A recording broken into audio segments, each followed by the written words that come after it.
कक्षा 12 में पढ़ने वाला एक लड़का जिसका नाम सदम यादव होता है, उसका एक दोस्त होता है जिसका नाम मनीष यादव होता है।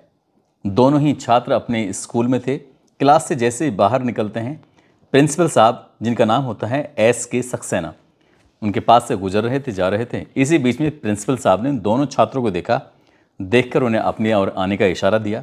जैसे ही छात्र आते हैं तो कहते हैं, बेटा सुधर जाओ, बिगड़ो मत। बस इतना कहना था। इतना कहकर वो अपने के बाथरूम की तरफ चले जाते हैं। 6 दिसंबर 2024 की दोपहर लगभग 1 बजे के आसपास का वाकया था।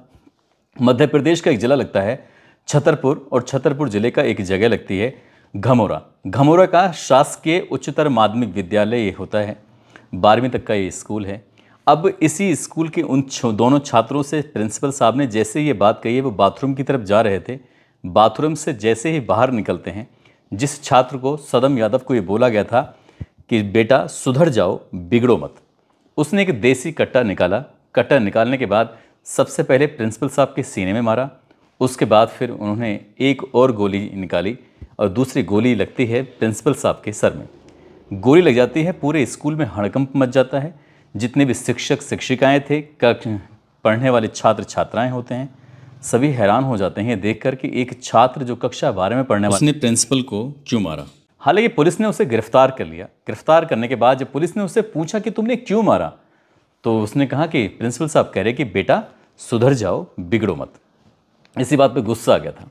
दरअसल ये ना कुछ बात थी और ना कुछ बात पर प्रिंसिपल साहब का मर्डर हो जाता है। और इस मर्डर की खबर पूरे इलाके में, पूरे जगह जहाँ जहाँ तक पहुँचती है, लोगों को यकीन नहीं हो रहा था कि छात्र इतना बड़ा कदम कैसे उठा सकते हैं।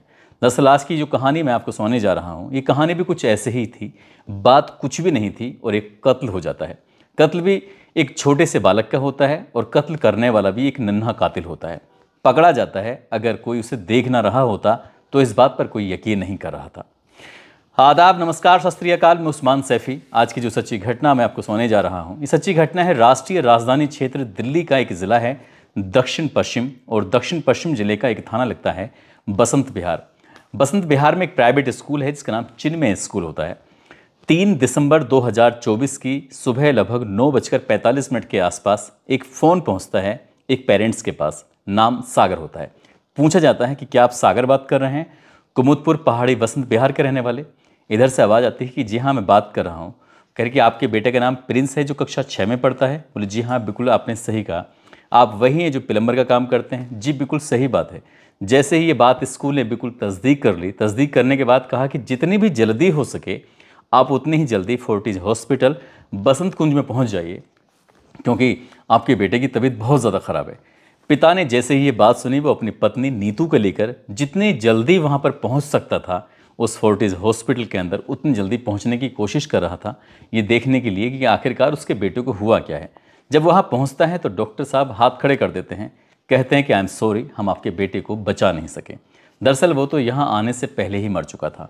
बस इतनी सूचना थी कि पिता और माँ नीतू का रो रो कर बुरा हाल हो जाता है। सागर भी ये सोचने पर मजबूर था कि मैं अपने बेटे को अभी सुबह 8:30 बजे स्कूल छोड़ने आया था, बिल्कुल ठीक ठाक था, कोई दिक्कत नहीं। उसके शरीर को उसकी माँ बार बार इधर से उधर से कपड़े उतार के ये देखने की कोशिश कर रही थी कि मेरे बेटे के साथ कहीं मारपीट तो नहीं की गई है।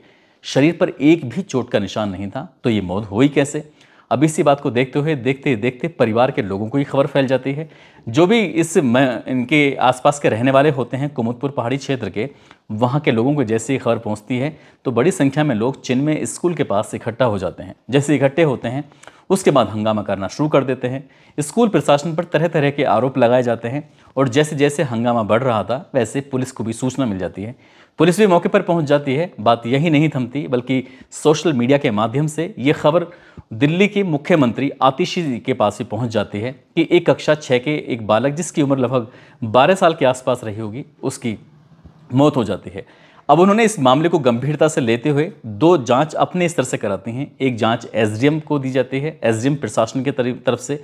दूसरा जो स्कूल के मामले होते हैं वो शिक्षा विभाग देखता है, तो शिक्षा विभाग की भी एक टीम गठित कर दी जाती है कि इस मामले की दोनों अलग अलग स्तर पर जांच करिए। जांच करने के बाद जो रिपोर्ट जल्द से जल्द पेश करने की कोशिश करें। उधर घर वाले, परिवार वाले, जो आसपास के लोग थे जानकार, वो स्कूल के बाहर हंगामा कर रहे थे। हंगामा जब बढ़ने लगता है तो उन्हें किसी तरकीब से समझाने बुझाने की कोशिश की जाती है। 3 दिसंबर 2024 का ये वाक़या होता है। शाम हो जाती है। परिवार वालों को कुछ सफलता मिल नहीं पा रही थी कि आखिरकार वजह क्या है। उधर पोस्टमार्टम के लिए लाश को भेज दिया जाता है। जब पोस्टमार्टम के बाद एक तरफ तो ये 3 जांचें हो रही हैं, जिसमें शिक्षा विभाग, एसडीएम, उधर पुलिस भी इस मामले की जांच पड़ताल करने में जुट जाता है। पुलिस ये देखने की कोशिश कर रही थी कि आखिरकार बालक की मौत हुई क्यों, क्योंकि आजकल स्कूलों के अंदर सीसीटीवी कैमरे लगे होते हैं। ये पल पल की जानकारी रखने के लिए आखिरकार स्कूल के अंदर चल क्या रहा है, हर एक बच्चे पर नज़र रखने के लिए कहीं कुछ गड़बड़ तो नहीं हो रही है। इसी हिसाब से पुलिस वाले सीधे पहुंच जाते हैं उस कंट्रोल रूम में जहां पर सीसीटीवी कैमरे की पूरी जानकारी थी कि आखिरकार कहां पर ये डीवीआर रखा हुआ है। जब उसके बाद पूछा जाता है कि उस घटना स्थल के पास लेके चलिए उस सीसीटीवी के माध्यम से कि आखिरकार वहाँ हुआ क्या था। लगभग 15 मिनट की पुलिस को एक रिकॉर्डिंग मिलती है, सीसीटीवी रिकॉर्डिंग। उस 15 मिनट की रिकॉर्डिंग में 1 मिनट की रिकॉर्डिंग कुछ इस तरह की थी जिसे देखने के बाद पुलिस खुद हैरान रह जाती है। जहाँ जहाँ तक ये कहानी पहुँचती है सभी हैरान हो जाते हैं। दरअसल कक्षा 6 में पढ़ने वाला प्रिंस और एक उसका सहपाठी होता है जिसकी उम्र 12 साल के आसपास होती है।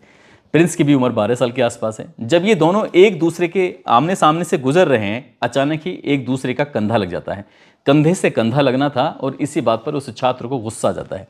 लगभग 2 मिनट तक इनके बीच में कहासुनी होती रहती है। कहासुनी के बाद इसी बीच में जो इसमें लड़के को कुछ गुस्सा ज़्यादा आ जाता है, वो उसका गला पकड़ता है और 6 सेकंड तक उस गले को दबाता है। जब उसका हाथ छूटता है तो प्रिंस सीधा ज़मीन पर आकर गिर जाता है और ये बात बच्चों के माध्यम से स्कूल प्रशासन को पता चल जाती है। स्कूल प्रशासन दौड़ता हुआ मौके पर पहुंचता है। मौके पर आने के बाद उस बच्चे को नज़दीक में एक होली एंजल हॉस्पिटल होता है, वहाँ लेके जाते हैं। उसके बाद होली एंजल्स वाले कहते हैं कि आप इसे हायर मेडिकल सेंटर लेके जाइए, हम इसमें कुछ नहीं कर सकते। दरअसल फोर्टिज हॉस्पिटल की जो अगर बात करें तो वो कहते हैं कि जो बच्चा उनके हॉस्पिटल में आया है वो मरा हुआ ही था, यानी कि जो होली एंजल्स स्कूल में पहुंचता है शायद वहाँ भी मरा हुआ होगा, क्योंकि पुलिस ने जब सीसीटीवी फुटेज निकालने के बाद उससे पता चलता है कि उस बालक का 6 सेकंड के लिए गला दबाया गया था, उसी से शायद उसकी मौत हुई है। हालांकि अभी मामले की जांच पड़ताल चल रही है।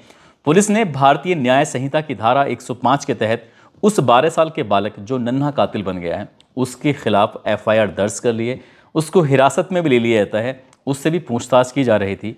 इधर माँ और बाप का रो रो कर बुरा हाल हो जाता है। प्लम्बर का काम करने वाला वो व्यक्ति जिसका नाम सागर होता है, वो अपनी बेटी की बातों को याद करके रो रहा था, बिलख रहा था। उसकी माँ भी रो रही थी, बिलख रही थी।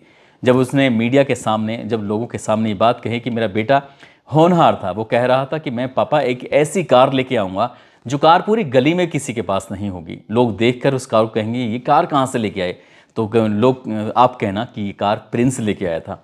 वो बेटा कहता है अपनी माँ से कि मैं इतना बड़ा घर बनाऊंगा, उस घर में आपके लिए बहुत बड़ा कमरा होगा जहाँ पर हमें किसी भी तरह की कोई परेशानी नहीं होगी, हम लोग बहुत अच्छे से रहेंगे।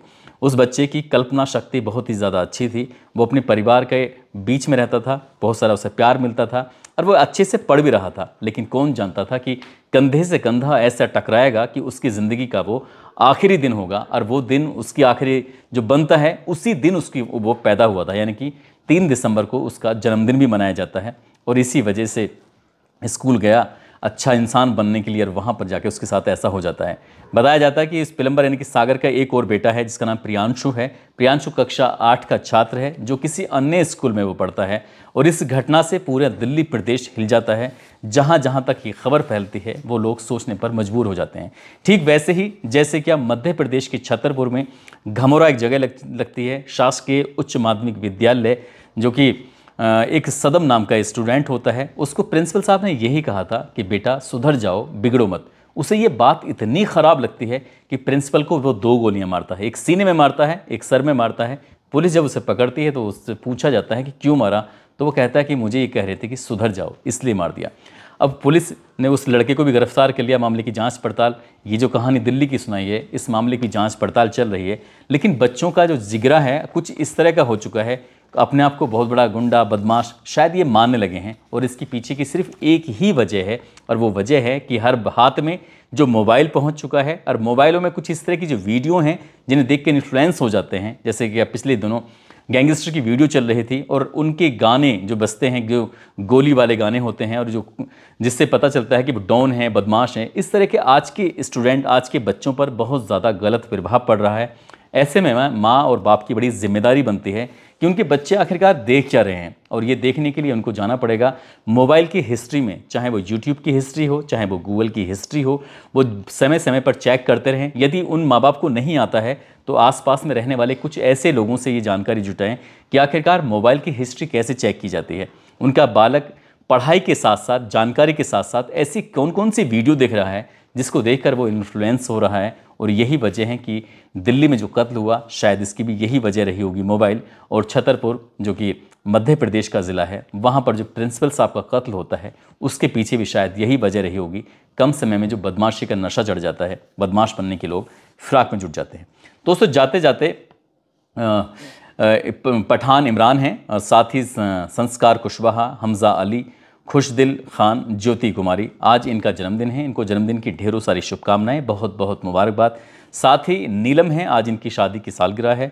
और इसके अलावा कुछ लोगों ने नाम लेने की अपील की है, जिसमें विनोद कुमार महतो, रत्नेश कुमार, समर सैफी, सहादुल इस्लाम, मोहम्मद अजरुद्दीन, राधे श्याम वर्मा, अरशद खान, ताहिर खान, सुखवीर सिंह, रोहित कुमार, संजय सोनी, आमिर खान, सर्वेश शुक्ला। दोस्तों, इस पूरे घटनाक्रम को सुनाने का उद्देश्य किसी को परेशान करना नहीं है, किसी का दिल दुखाना नहीं है, बल्कि आपको जागरूक करना है, आपको सचेत करना है। आप जहां भी रहें अपना ख्याल रखें, सुरक्षित रहें।